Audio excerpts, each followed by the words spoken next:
திமுக மாவட்ட செயலாளர்கள், எம்பிக்கள், எம்எல்ஏக்கள் உள்ளிட்டோருடன் காணொலி வாயிலாக முதலமைச்சர் மு.க.ஸ்டாலின் ஆலோசனை மேற்கொண்டார். கூடுதல் விவரங்களை வழங்குகிறார் செய்தியாளர் ஜெபர்சன். வணக்கம், விவரம் என்ன?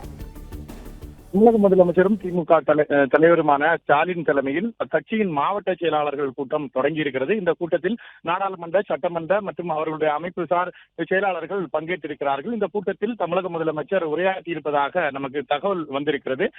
இந்த கூட்டத்தில் முதலமைச்சர் ஊதினால் அணைய நாம் என்ன தீக்குச்சியா, உதயசூரியன் நம்மை அடக்க நினைத்தால் நம் மண், மொழி, மானத்தை காப்பாற்ற ஒன்றாக நின்று எதிர்ப்போம்.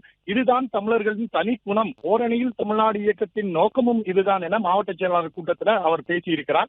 மேலும் அவர் ஓரணியில் தமிழ்நாடு முன்னெடுப்பு என்பது திமுக உறுப்பினர் சேர்க்கை மட்டுமல்ல, தமிழ்நாட்டின் மண்மொழி மானத்தை காக்க அனைவரும் ஓரணியில் திரட்டுவதுதான் இதன் நோக்கம் என்றும் அவர் பேசியிருக்கிறார். உடன்பிறப்பே வா என்ற நிகழ்ச்சி மூலமாக இதுவரை 26 தொகுதிகளுடைய நிர்வாகிகளை நேரடியாக சந்தித்திருப்பதாக தெரிவித்திருக்கக்கூடிய முதலமைச்சர் தொடர்ந்து மாவட்ட செயலாளருக்கு இன்னும் பல அறிவுரைகளை வழங்கியிருக்கிறார். 2026 தேர்தலில் எவ்வாறு களப்பணியாற்ற வேண்டும், தற்போது உடன்பிறப்பே வா என்ற தலைப்பின் மூலமாக நிர்வாகிகளை சந்தித்திருக்கிறோம். அதே போல நான் சந்தித்த நிர்வாகிகள் நேரடியாக மக்களை சந்தித்து எவ்வாறு செயலாற்ற வேண்டும், மக்களுக்கு திமுக ஆட்சியில் கிடைக்கப்பட்டிருக்கக்கூடிய நன்மைகள் என்னென்ன கிடைக்காமல் இருக்கிறது என்பது தொடர்பான தகவல்களையும் சேகரித்து உடனடியாக தலைமைக்கு அனுப்ப வேண்டும்.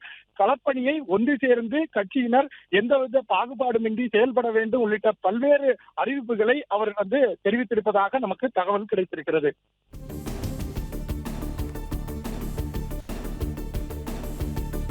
விவரங்களுக்கு நன்றி ஜெபர்சன். பிளே ஸ்டோர் மற்றும் ஆப் ஸ்டோரில் இருந்து பாலிமர் செயலியை QR கோடு மூலம் பதிவிறக்கம் செய்யுங்கள். செய்திகளை உடனுக்குடன் பெறுங்கள்.